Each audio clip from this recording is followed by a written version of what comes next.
Om Namo Bhagavate Vasudevaya. Om Namo Bhagavate Vasudevaya. Om Namo Bhagavate Vasudevaya.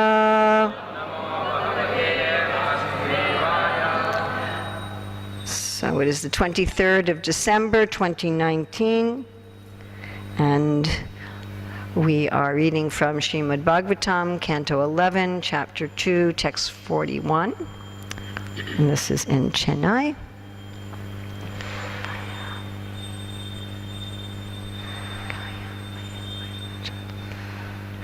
Kam vayum agninam salilam mahim cha. Kam vayum agninam salilam Jotim si satvani disho munadim. Sarit samudrams chaharir shariram. Yat kim chabutam pranayed ananya. Kam, ether, vayum, air, agnim, fire, salilam, water, mahim, earth, cha, and jyotishmi, the sun, moon, and other celestial luminaries, sadvani, all living beings, dishaha, the directions, druma adin, trees and other immovable creatures, Sadit, the rivers, Samudran, and oceans, Cha, also, Harahe, of the Supreme Lord Hari, Shariram, the body, Yat Kimcha, whatever, Bhutam, in created existence, Pranamet, one should bow to, Ananyaha, thinking nothing to be separate from the Lord. So this, is everybody okay with English? You are translating? Everybody here? English? Good, you are translating? Okay. This verse is very significant for those who want to remember Krishna all the time. And this is a repeated theme throughout the Bhagavad Gita and the Bhagavatam. Translation: a devotee should not see anything as being separate from the Supreme Personality of Godhead Krishna. Ether, fire, air, water, earth, the sun, and other luminaries, all living beings, the directions, trees and other plants, the rivers and oceans. Whatever a devotee experiences, he should consider to be an expansion of Krishna, thus seeing everything that exists within creation as the body of the Supreme Lord Hari. The devotee should offer his sincere respects to the entire expansion of the Lord's body. Somebody tell me, what is this saying?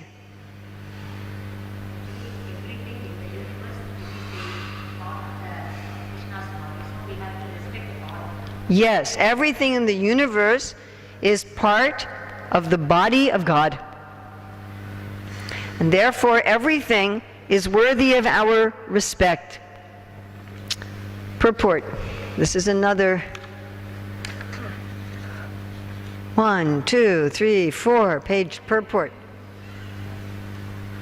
Most of this purport is about how this doesn't mean everything is God. So that is basically the essence of this purport. Because everything is part of the body of God, that doesn't mean that we are worshiping the chair as God. But we'll read through the purport. Srila Jiva Goswami has given this example from the Puranas. Yat pasyati tatu anuragati stayena jagadhana mayam lubdaha kamuka kamini mayam itivat harer shariram Because of a greedy person's obsession with money, wherever he goes, he sees an opportunity for acquiring wealth. Similarly, a very lusty man notices women everywhere. In the same way, a pure devotee should see the transcendental form of the Lord within everything, since everything is an expansion of the Lord. It is our practical, now I'm just going to repeat exactly the same thing. It is our practical experience that a greedy man will see money everywhere. If he goes to the forest, he will immediately consider whether it would be profitable to purchase the forest land and sell the trees to a paper mill. Similarly, if a lusty man goes to the same forest, he will look everywhere for beautiful women tourists who might happen to be there. And if a devotee goes to the same forest, he will see Krishna there, knowing correctly that the entire forest, as well as the sky canopy above, is the inferior energy of the Lord. So this is a very important point, and please hold this point as we go through the purport, that what we see depends on our mentality. It's not that what we see creates our mentality creates what we see. This is actually a well-established fact in modern psychological studies. Our beliefs, our desires, create what we perceive. It's not that what we perceive creates beliefs and desires. It's opposite. Going on with the purport. Krishna is supremely sacred, being the Supreme Personality of Godhead, and since everything that exists expands directly or indirectly from the body of the Lord, everything is sacred when seen through the eyes of a self-realized person. Therefore, as stated in this verse, pranamet, one should offer one's sincere respects to everything. Srila Jiva Goswami has mentioned that we should see the personal form of Krishna everywhere. This is the basis of ecological awareness, that everything is sacred. The temple room is sacred, but you know what? The parking lot is also sacred.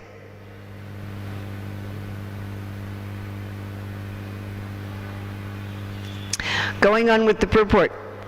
This verse does not approve of the impersonal atheistic philosophy that everything is God. In this regard, Srila Madhvacharya has quoted from the Harivamsa, Sarvam Harer Vasatvena Sarinam Tasya Bhanyate Anayadhi Pativakcha Tad Ananyam Udiryate Nachapya Bedo Jagatam Vishnu Purna Gunasyatu. Because everything is under the control of the Supreme Lord Hari, everything is considered to be His body. He is the original source and master of everything, and therefore nothing should be seen as different from Him. Nonetheless, one should not foolishly conclude that there is absolutely no difference between the material universe and Lord Vishnu, who is full of His own unique spiritual qualities. The example is often given of the sun and the sun's rays. The sunshine is nothing but an expansion of the sun globe, and therefore there is no qualitative difference between the sun and its rays.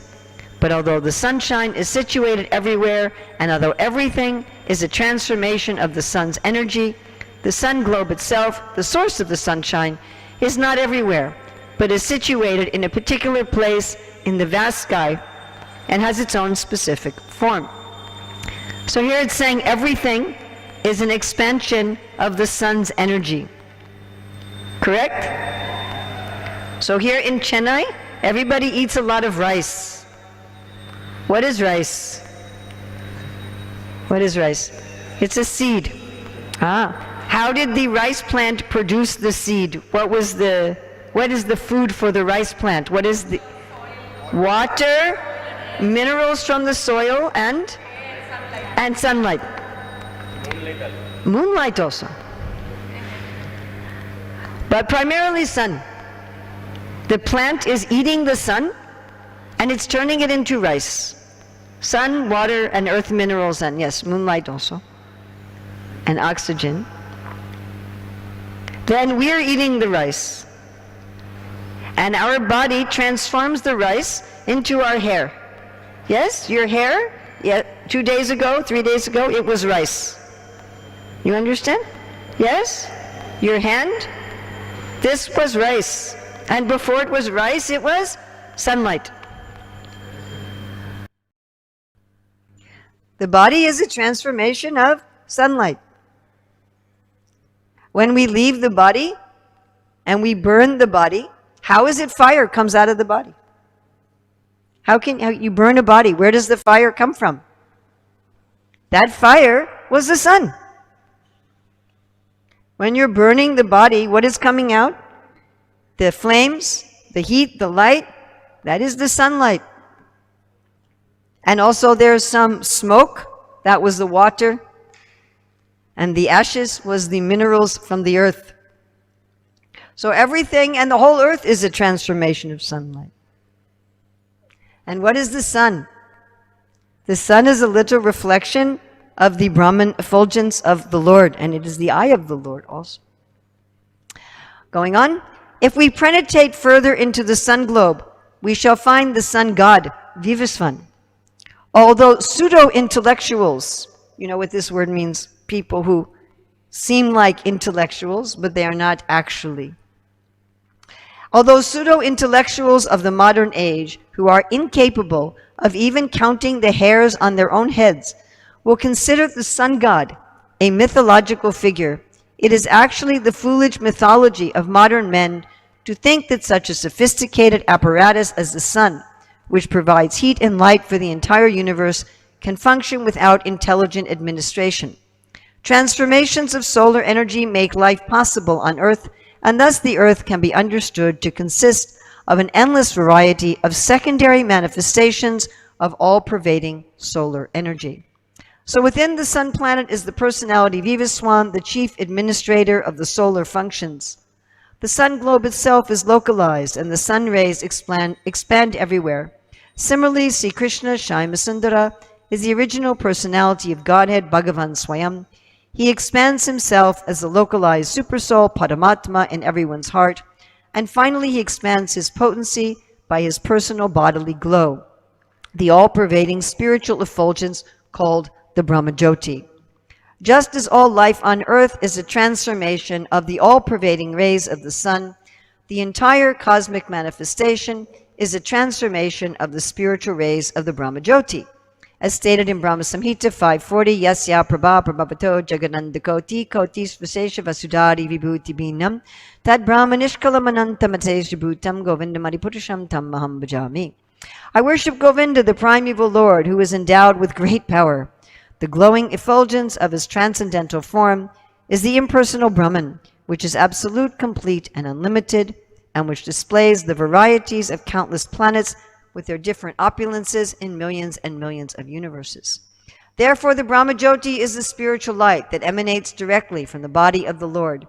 This universe is a transformation of that spiritual energy, and therefore everything that exists is, in one sense, connected directly with the personal body of the Supreme Personality of Godhead. So this is very logical. Everything here is a transformation of the sun. The sun is from the spiritual Brahmajyoti of the Lord. Therefore, everything is the energy of the Lord. And therefore, everything is ultimately spiritual. Sarvakalamidam Brahma. Going on? It is emphasized here that we should offer respect to everything that exists, recognizing it to be the energy of the Lord. The example may be given that if a man is important, his property is also important.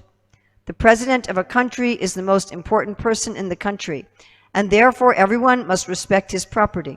Similarly, everything that exists is an expansion of the Supreme Personality of Godhead and should be respected accordingly. If we fail to see everything that exists as the energy of the Lord, we risk the danger of drifting into the Mayavada philosophy, which according to Chaitanya Mahaprabhu is the most deadly poison for one trying to advance in spiritual life. Mayavadi Basya Sunile Haya Sarvanasha. CC Majja 6169.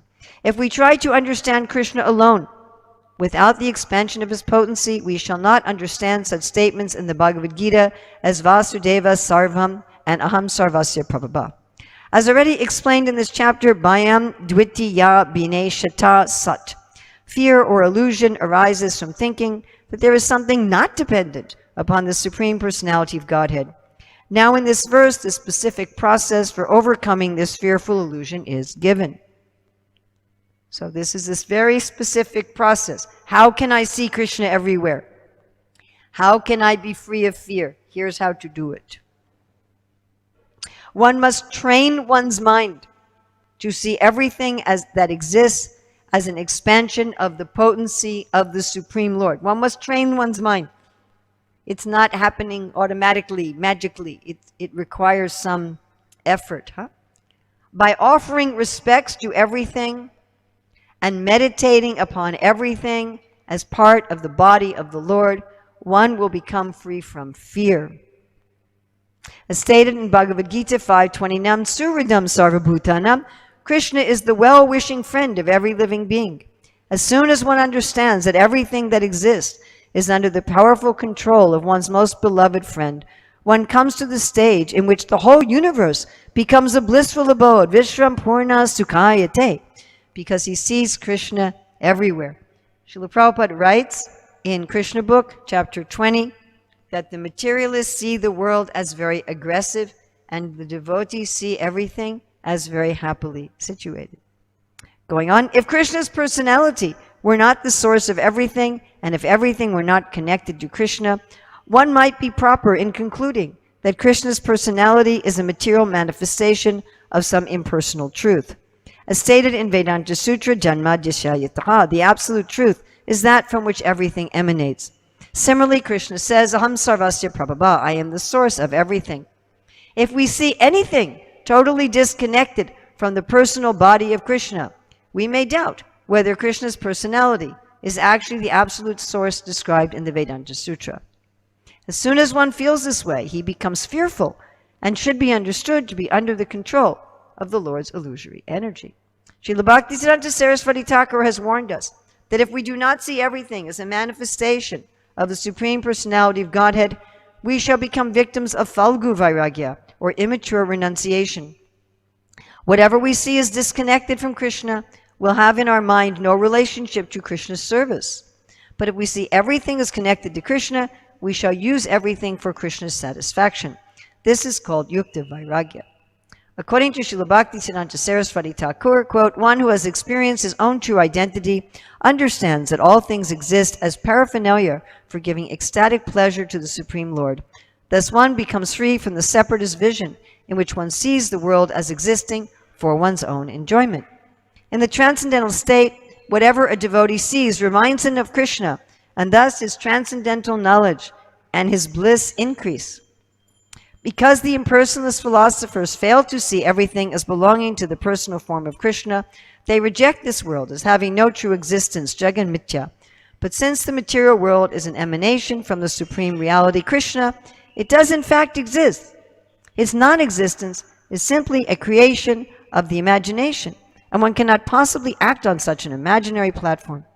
Therefore, having proposed an illusory theory and being unable actually to live on such a platform, the impersonalist comes back to the material platform for altruistic or gross sense gratificatory activities.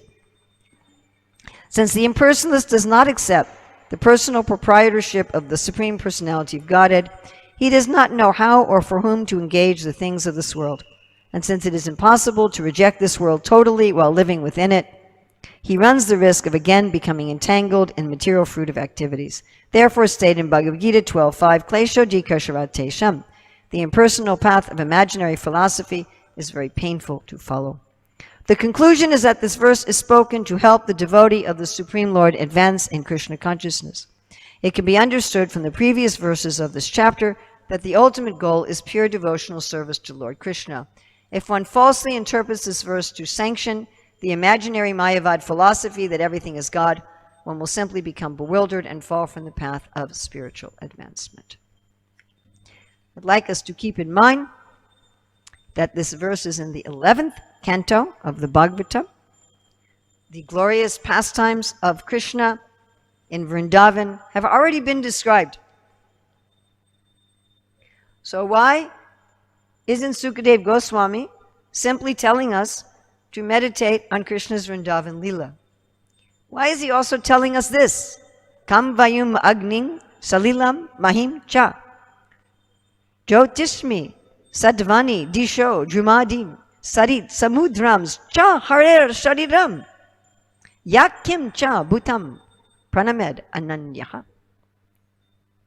Harir shariram. The body of the Lord is also Kam, which is sky, Vayum, air, Agni, fire, Shalilam, water, Mahim, earth, Jyotishmi, anything that has light, Disha, directions, Druma Adin, trees and the plants, Sarit, the rivers, Samudram, the oceans. These are also the body of God. Why is he telling us this? This was back in the second canto. Yes, first chapter. Universal form. Actually, there's 2-3 chapters in the second canto about the universal form. But now we have heard of all the avatars. We have read of Vamandev, Buddha, Krishna and Vrindavan, Nrsimha, Varaha, Parashuram, and who's in the back? Kurma, Ram.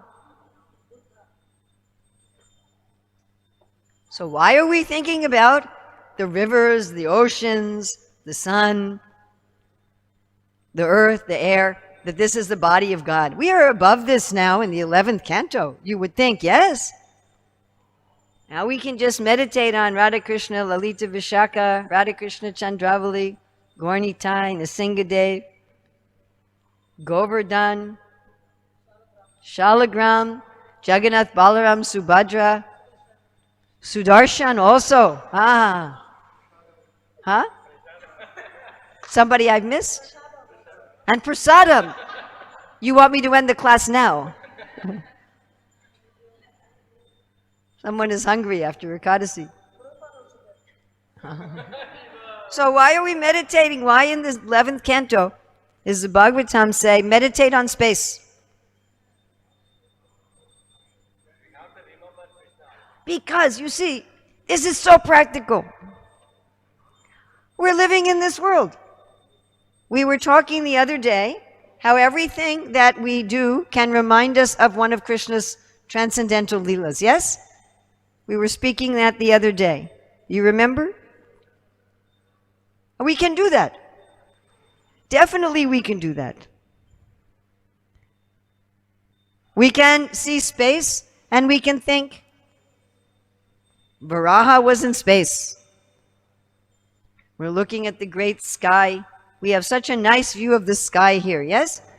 Not impeded by buildings. And you walk to the ocean. Yes, you took us to the ocean the other day.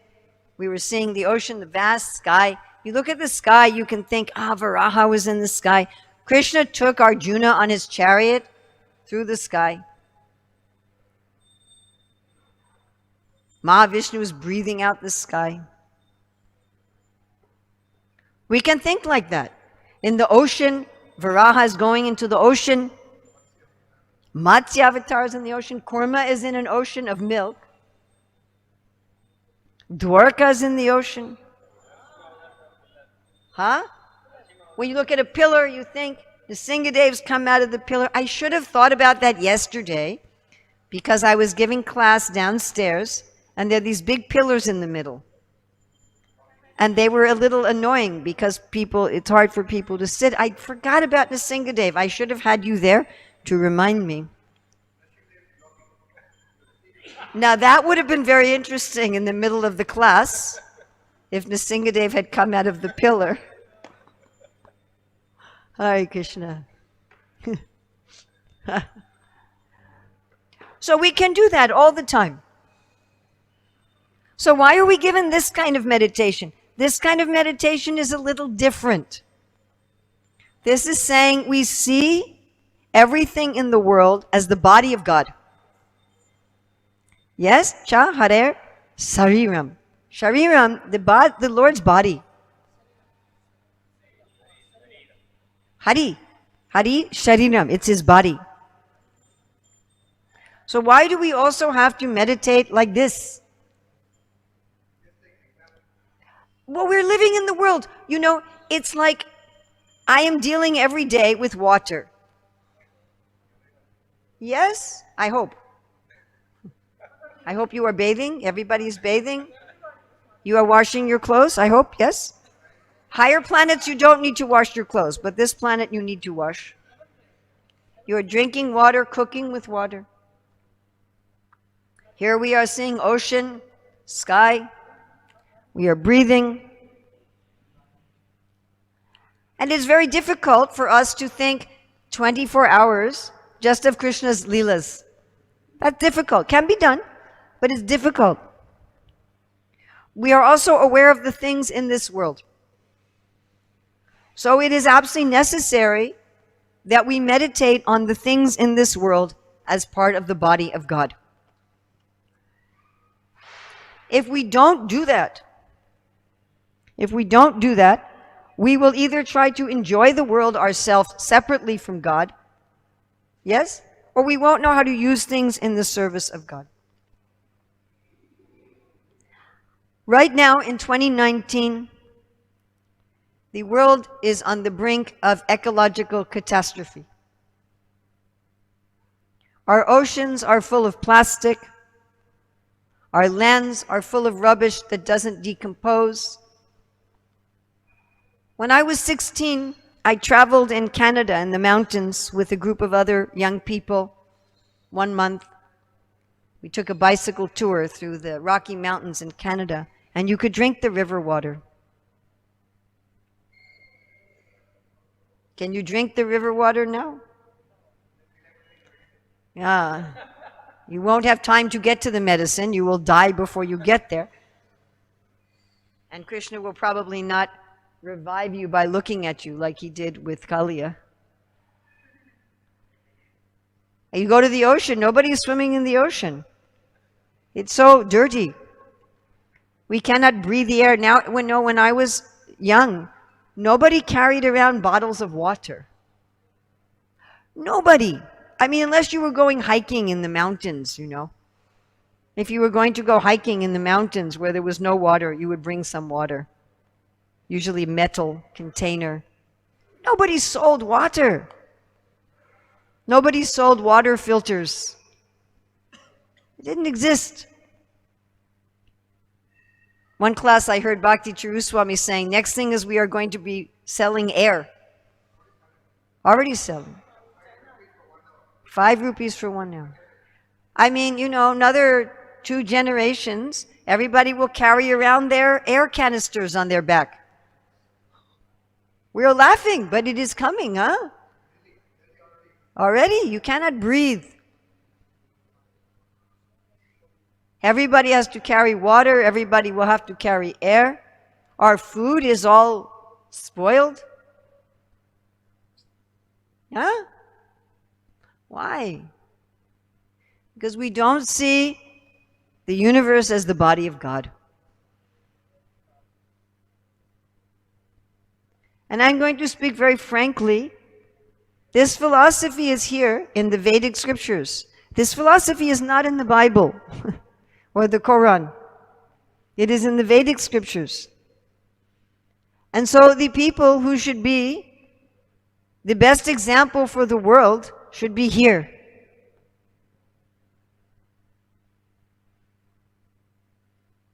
But I'm going to speak very frankly. Even we ISKCON devotees here in India are a terrible example.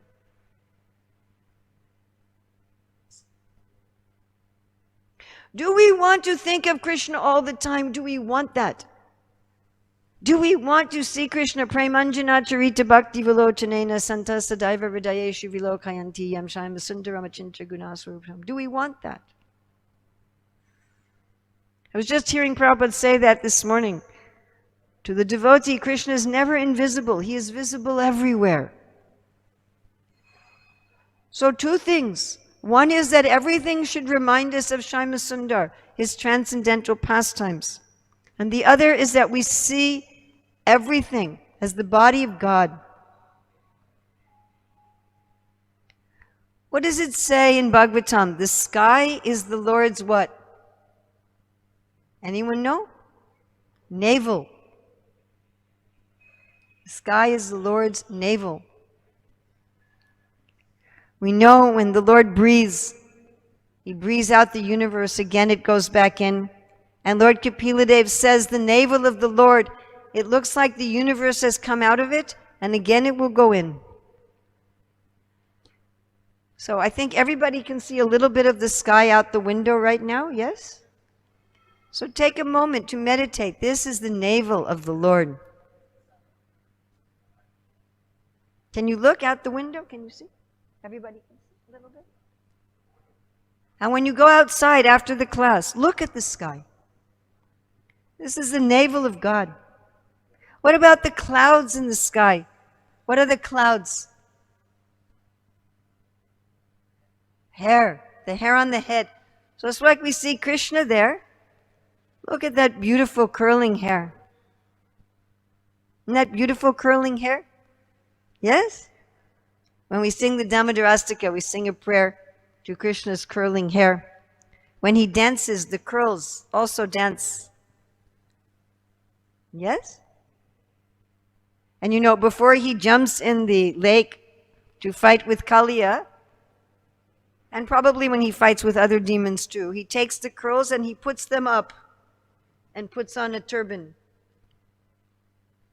But sometimes some of the curls fall out. So the clouds, they're like this curling hair of the Lord. But you may say, some of the clouds, they are not black. Some of the clouds, they're white. How is that Krishna's hair? Rain comes, they are black. But otherwise they're white. How is that Krishna's hair? So Krishna's hair sometimes looks white. You know when Krishna's hair looks white? So he's bringing back the cows in the afternoon. And the cows are making so much dust. Hair is covered with dust. And Krishna's hair then looks white. Also, Krishna's hair looked white. Who said that? He said, I am seeing this vision of the Lord. His hair is looking white from dust. Bhishma says, the Lord is coming at me with the chariot wheel. We were just reading, yes, a few days ago, that we should meditate on the Lord holding the chariot wheel. Every time we see the clouds, every time we see the clouds, think, that is Krishna's hair covered with the dust of the battlefield while he is holding the chariot wheel.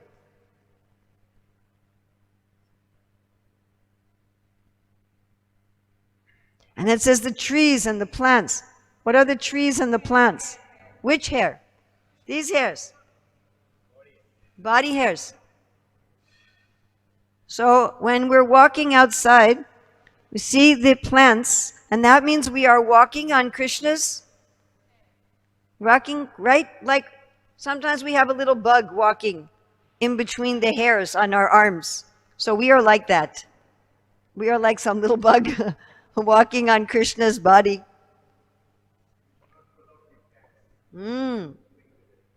Should not be pulling.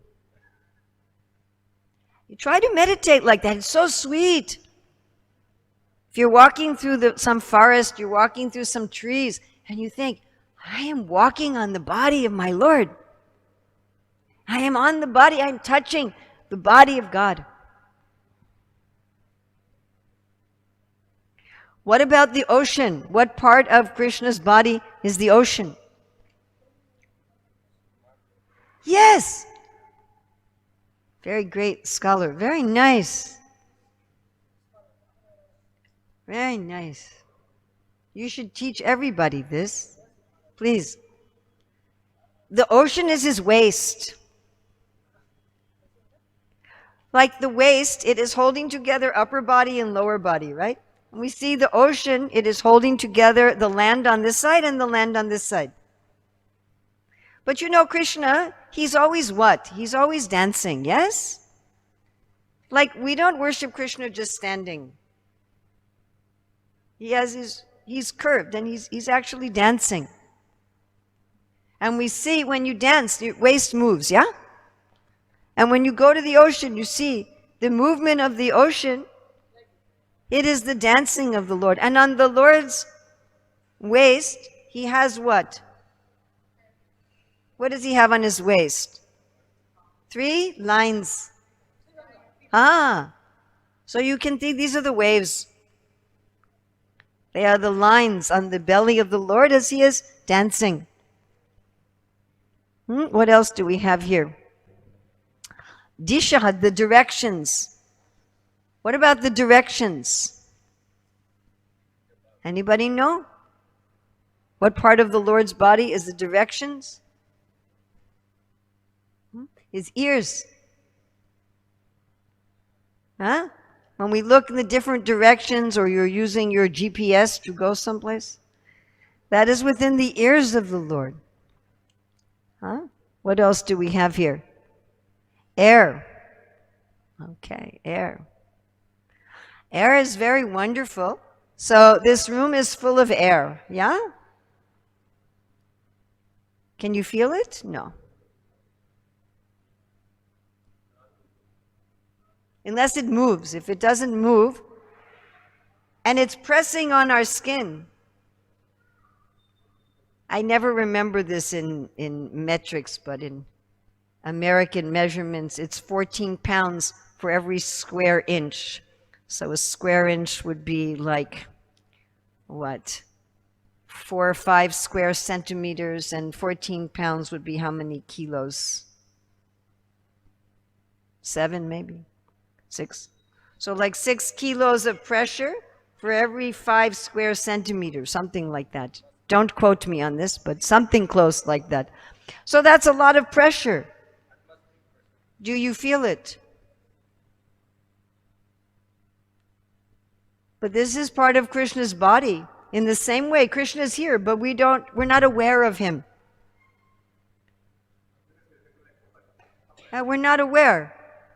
The air is here, it's pressing on us. Krishna is also here. Of course, when the air moves, then we become aware. Sometimes Krishna moves something in our life, and then we become aware. Oh, there's Krishna. Yes, you have your cyclone here, yeah? Ah. The air is so subtle. How can it have any power? Normally, we don't think of air as having power. I can take something, I can push it through the air. The air it seems to have no power at all. But the air is so powerful. Most powerful personalities, Hanuman, Bhim, they are the children of the air. So Krishna is also like that. He seems very soft. Seems like he is not powerful. The gopis ask him, carry this heavy thing, and he tries. He says, I cannot pick it up.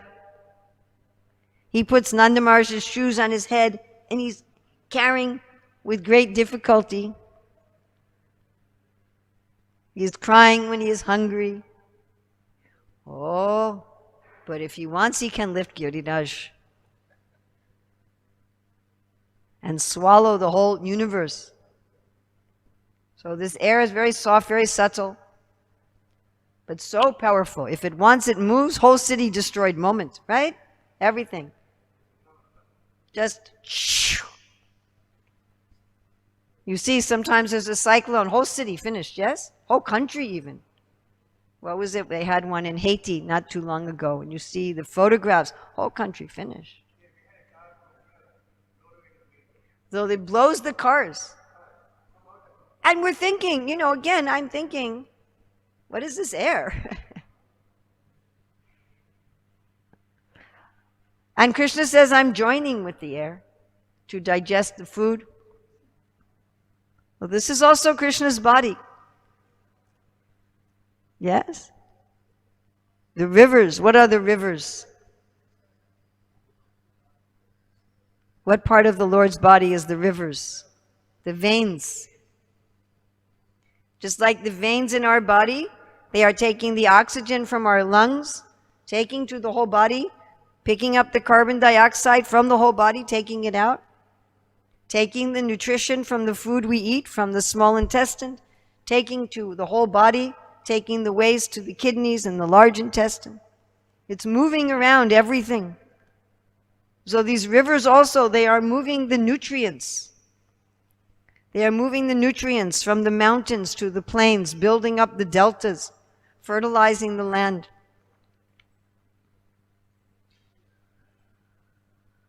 So this is what it means to be Krishna conscious. We should not take up Krishna consciousness as a religion. This is my religion, I do my puja, I offer my food, and then I am unconscious. But everything should remind us of the Leela of the Lord and the body of the Lord. So I have a challenge for everybody, but especially here. Please, somehow, can we start seeing everything as the body of the Lord? Not just the murti on the altar. The mountains, what about our car? Are we cleaning our car?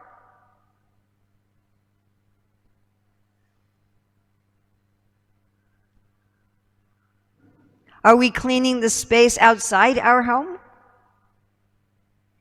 Where are we throwing our trash? If something's broken outside on the property, do we fix it? Do we clean it?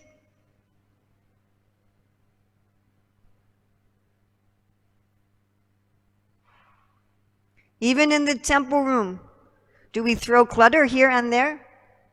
Is that table part of the body of God?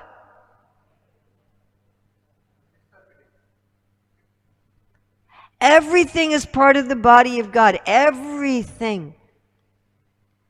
It's not just a question in this purport. The BBT commentators are saying we should use everything in His service. That is true.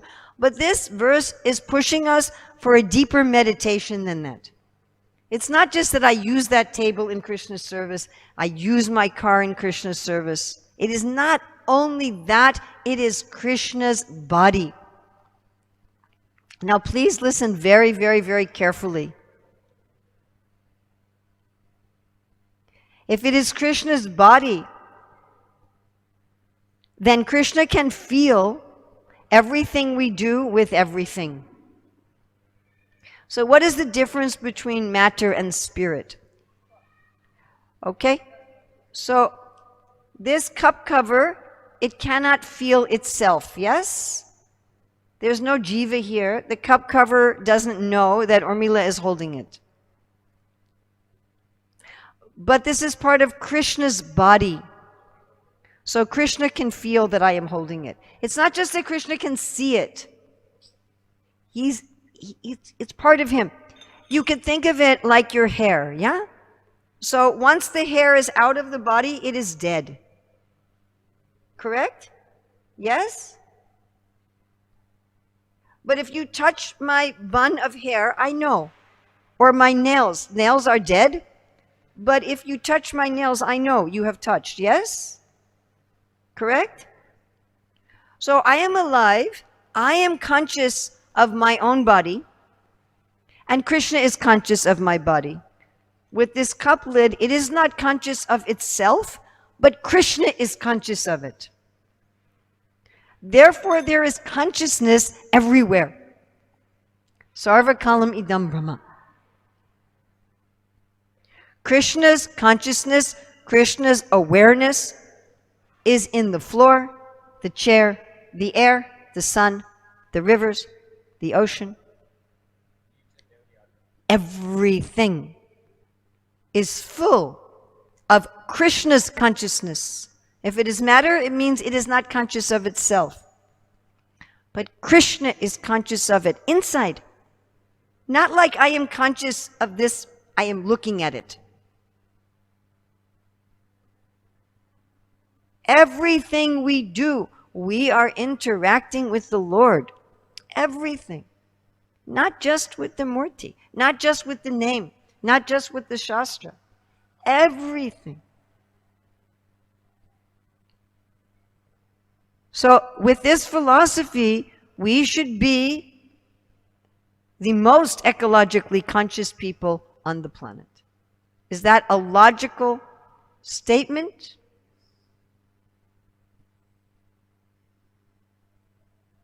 And it used to be. You know, it wasn't that long ago that everything was with clay cups, unbaked clay cups, and leaf plates. And when you were finished, you threw on the ground, and the cup became earth, and some goat or cow came and ate the plate. And there was no rubbish. I remember. So this respect to everything, this is real.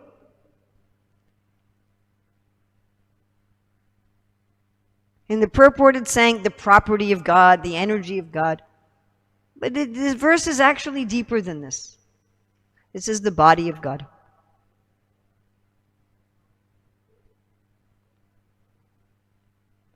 So let us see today how many times we can meditate that this is the body of God. The sky, the clouds, the ocean, the river. Oh, we didn't talk about the earth. The mountains. Mountains are the bones.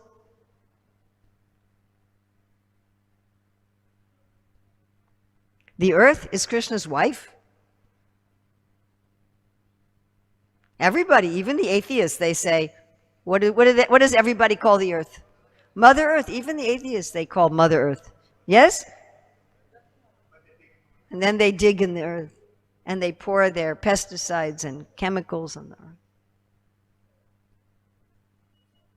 But even atheists, they say Mother Earth. Actually, she is. She is Bhumi. She's Krishna's wife. So how much we should take care. So let us try today, at least 5 times today. Or let's see how many. 1 for ether, air, fire, water, earth, sun. We didn't say living being. Directions, trees. 8. So see, if 8 times today, we can meditate on how what we are interacting with is the body of God. And what can we do to actually respect it? Not just, oh, I respect, but actually respect. So that everywhere in our home is as nice as our altar. Everywhere in the temple is as beautiful as the altar. Everywhere. That means even the toilet room should be clean. Honestly, is that also part of the body of God?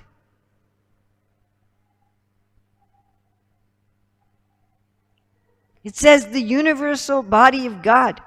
It also has an evacuating organ. Do you know what is there?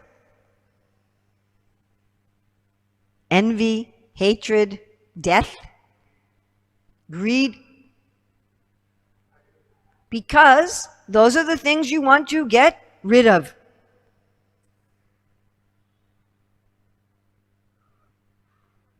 Even when we are using the toilet, we can think, oh, this is how the Lord gets rid of anger, lust, greed, envy. Even then we can think about Krishna. You understand? And Krishna is so wonderful. In nature's way, the waste product from one creature becomes the fertilizer to grow new life. Correct? Not that it becomes sewage and smells bad and pollutes everything, but if things are done properly, like I know some devotees, for their toilet, they don't use water. They have a toilet outside, and everything becomes again earth. It becomes sanitized, and they can use it in the garden. All the bacteria is eliminated. Yes. But this is how Krishna has designed. So even there's Krishna. Not that our altar is very clean and our toilet room is disgusting. Because it is also part of the body of God. So we may think this problem is so big, what can I do? But everybody is thinking like that. Huh? So whatever we can do, it may seem a very small, whatever we can do to think. And then we will become Krishna conscious, actually. And as it says here, relating to the previous verses, we will become free from fear. Because we will see, this is the body of my friend. The body of my friend is filling my lungs, lighting the world, giving me a place to walk. How can there be any fear? So thank you for your patience with these very long purports in this chapter. Oh, tomorrow's verse. Wow! Somehow I have come to Chennai at the right time. Look at this. And tomorrow's purport is only 2 pages.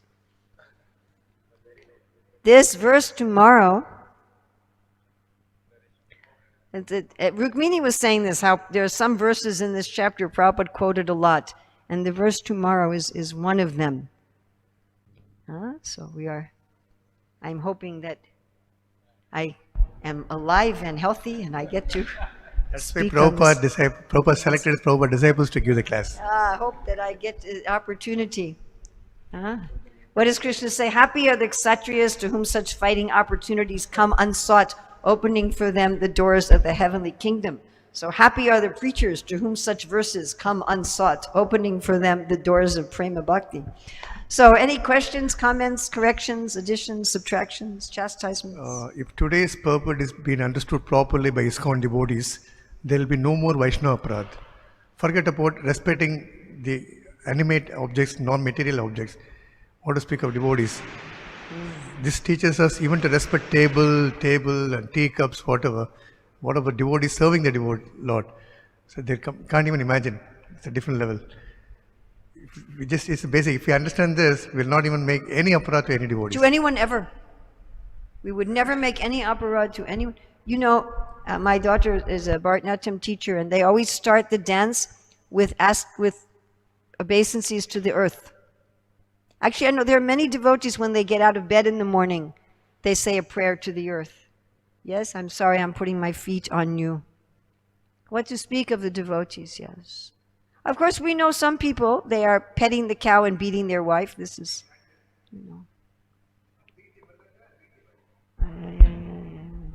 Oh, nice cow. And then their wife, their husband, they are screaming. Yes? Hare Krishna Mataji. In our flavor blocks, we are walking here and there, all the areas we kept that cement blocks. There is so many, what is called, grass and other unwanted plants. And our car parking also so many plants. We are trying to clean it. So what we have to think about that? Well, we also cut our hair. That's okay. You are shaving the hairs on your face. Prabhupada didn't want our devotees to have big beards. No. You think this is the hairs on the Lord's body, but he wants things to be nice and neat and clean.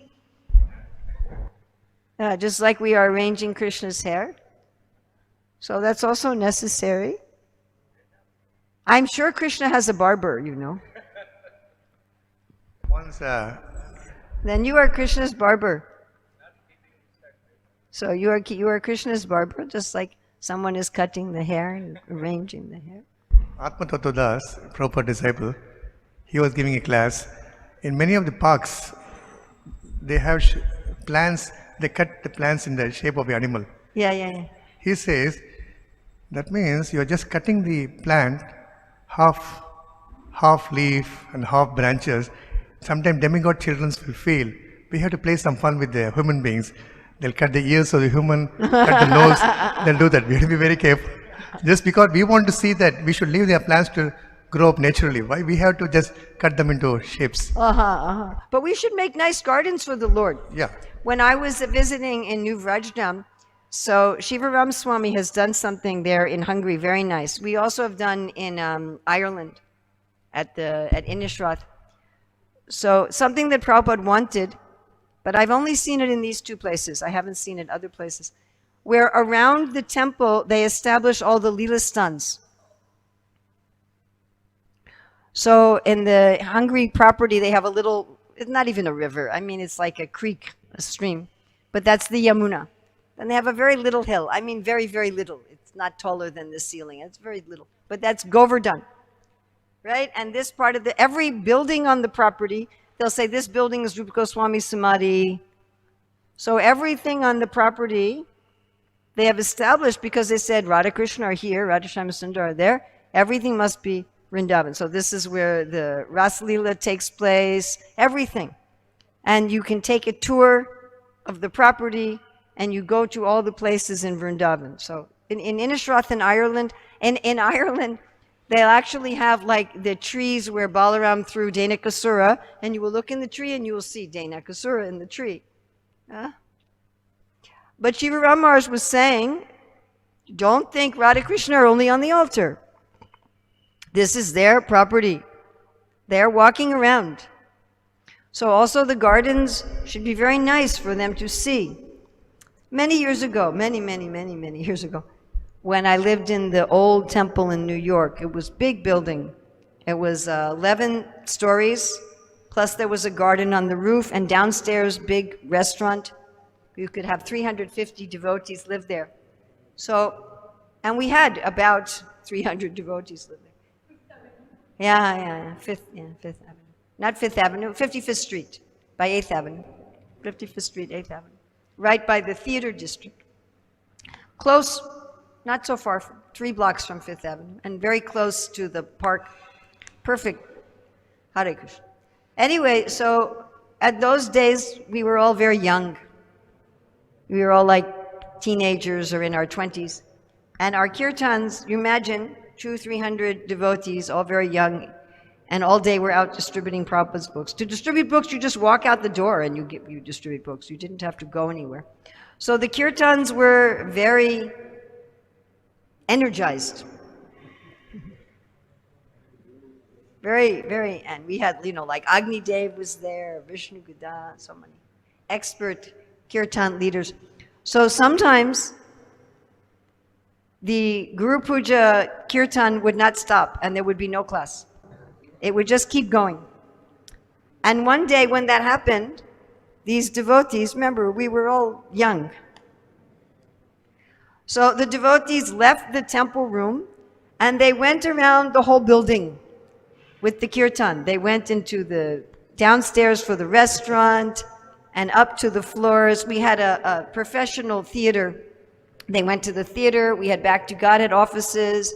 Then we had 2 whole floors for the brahmacharis, 1 floor for the single ladies, 1 floor for the married couples without children, 1 for the married couples with children, 1 for the life members, guests, and sannyasis. 1 was Prabhupada's floor. They took the kirtans through the whole building. And there was no Bhagavatam class that day. So Tamal Krishna Maharaj was the GBC. And this happened maybe 2-3 times, just spontaneously. He said, let's do this once a week in the evening. So every Monday in the evening, we took the little the Utsav deities in a palanquin, and we had kirtan through the whole building. I mean, this was right in the city, so there was no outside property. I mean, we had a garden on the roof, and we had a garden outside on the 3rd floor balcony, but, there was no land. So they went through the building, and then the devotees thought, oh, the Lord is going to come by my room. So everybody cleaned their room. And the devotees, we would be in the kirtan, but then when the Lord was coming to our room, we would run ahead. This all happened spontaneously. Nobody arranged this. We would run to our room and open the door so the Lord could see our room. And then devotees would offer something, maybe incense or a flower or prayer. And then, like I said, we had different floors. So we had, I think, 2 floors for brahmacharis, 1 for brahmacharinis, 1 for householders without children, 1 for householders with children. I don't know who started this, but one week, everybody on the floor, on one of the floors, decided we're going to do some special greeting. So when the deities came up in the lift and they came to that floor, the devotees did something special. And then the devotees on the other floor says, oh, competition. And then every week on every floor, Sometimes we would decorate with balloons. One time we went to the park and we got leaves and flowers. We would chant mantras. Sometimes we would do a drama. And each floor would compete who could greet the Lord the best. So this way we had a Maha cleanup of the temple every week. But nobody said, we are going to have a Maha cleanup of the temple. They said, we are going to have a procession.